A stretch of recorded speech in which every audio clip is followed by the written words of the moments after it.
G'day Spuddies, back again. So an article in the news a few days ago got me annoyed and I finally had a chance to sit down and make a video about it. It was in news.com.au, probably Australia's leading news website, and the article was called "This is how many eggs you can eat in a week."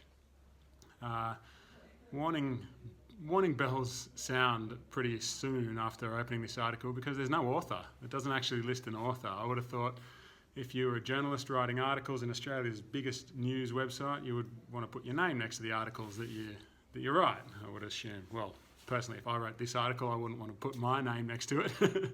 But, there should be an author. So that, first of all, that just makes me think, well, who wrote it? Was it just a blatantly paid advertisement by the Egg Council or something like that? Who knows? Nobody knows. Well, they know, but we don't.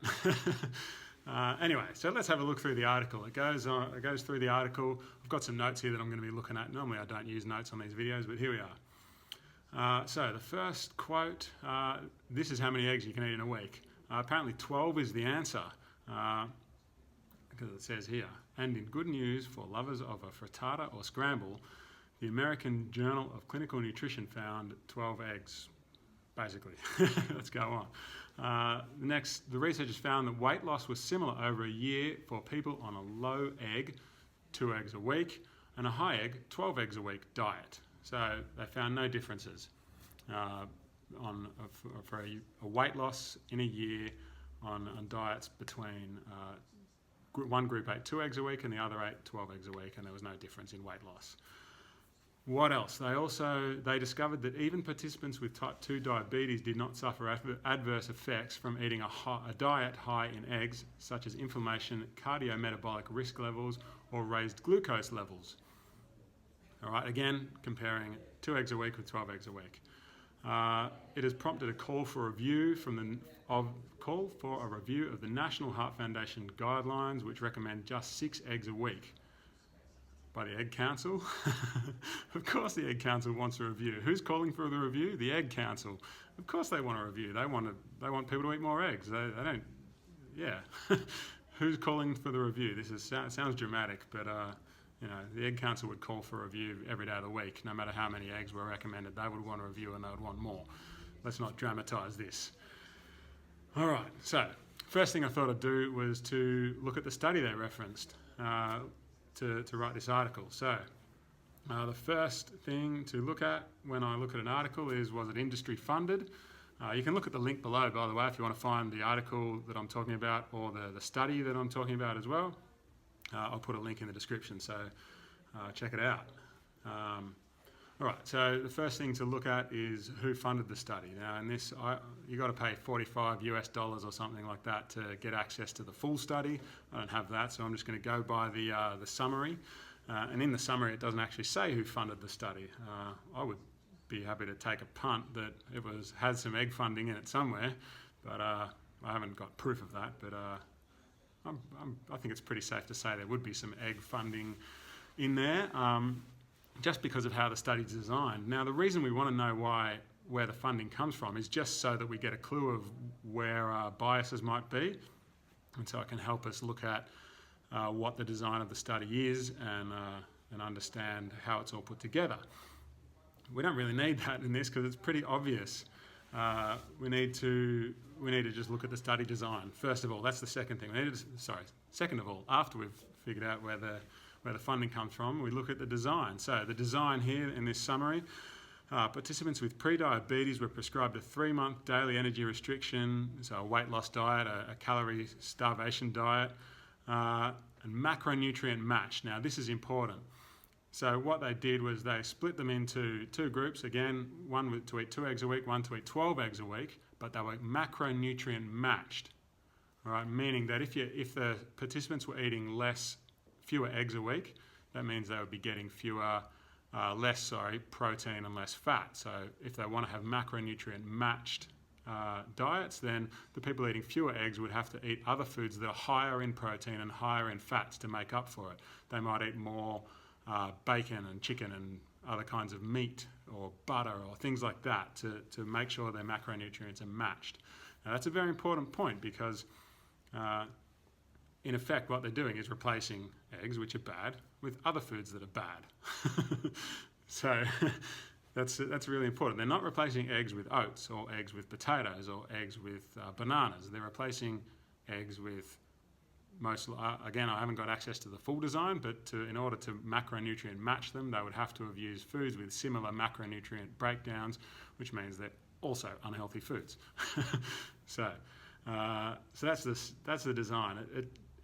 And again, it compares low eggs with high eggs. It doesn't compare high eggs with no eggs. That's an important thing because, for example, there have been studies done on cholesterol absorption where there are limits to how much the body can absorb. So if you eat one egg, it's going to absorb a lot of it, the cholesterol that egg gives you. Two, I can't remember the exact numbers of this study, but 2 eggs, it'll absorb a lot of that as well, but up to a point. And once you get above a certain threshold of cholesterol intake, you don't absorb any more of it. So it's important in study design, if you want to show that eggs are good, to make sure that you're getting some cholesterol in the lower group, along with the cholesterol that you get in the higher group, so that there's not going to be a discrepancy because you will have already reached your absorption limits. I hope that makes sense. Now, so they've gone through this dodgy study design, and as a result, they found that there were no differences. What a surprise. So from 3 months to 12 month, weight loss was similar. Yeah, because you ate basically the same amounts of calories, same amounts of fat, same amounts of protein, same amounts of everything. And then they go through a whole heap of blood markers that were similar as well. There was no difference, nothing statistical, no statistical difference. So somehow they say that, they use that to say then that they can increase the limit for safe egg consumption. So we go on to the conclusion. They say more eggs can safely be consumed. Well, I would say more than what? So if you're talking about more than is the current average of the population, you can eat more with no difference. Well, yeah, your study's shown that. But can you eat more than none? We don't know that because your study didn't look at that. I would say that your study doesn't know that, but we know that. And I think it's irresponsible, and at the very least it's a little misleading, wouldn't you say, to base these recommendations on a study that doesn't actually test what happens if you eat no eggs and reduce and not match the macronutrient levels. All right. Now we can also go on to the CSIRO recommendations. So I've gone on, after reading that, I thought I'd have a look at the Egg Nutrition Council because, like I said, there was no author for this original article on the news.com.au website. So I thought I'd go and have a look at the Egg Nutrition Council and see if I could find a reference to them being the author. I didn't find that, but I did find this interesting information about work that the Egg Nutrition Council is doing with CSIRO. CSIRO is a big science organisation. It stands for the Commonwealth Scientific Industry Research Organisation, and it used to be a fully government-funded organisation whose job was to just do good science and provide the results of the good science that they did with the population. But since they've had their funding cut by the government, they've basically become a private organisation producing science for hire, basically. Any organisation can go to the CSIRO and say, we would like you to produce some science that shows the results that we're looking for, and they'll do it for you as long as you pay them. That's just the truth of the matter. I wish it wasn't, because I used to like them, but not so much anymore. They're just trying to make money now. So that egg report also references the same study we've just talked about, and they also reference their own report that they've done on the healthy diet score, basically. So what it shows is that they've come up with their own, they did a survey and they came up with their own idea for a healthy diet score.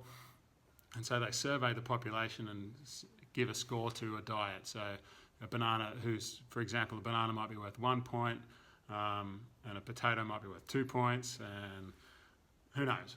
But anyway, it doesn't matter. The point is that they add up all of the foods that you eat and give you a score, and they've come up with this idea that that eggs correlate with, higher egg consumption correlates with a higher healthy diet score.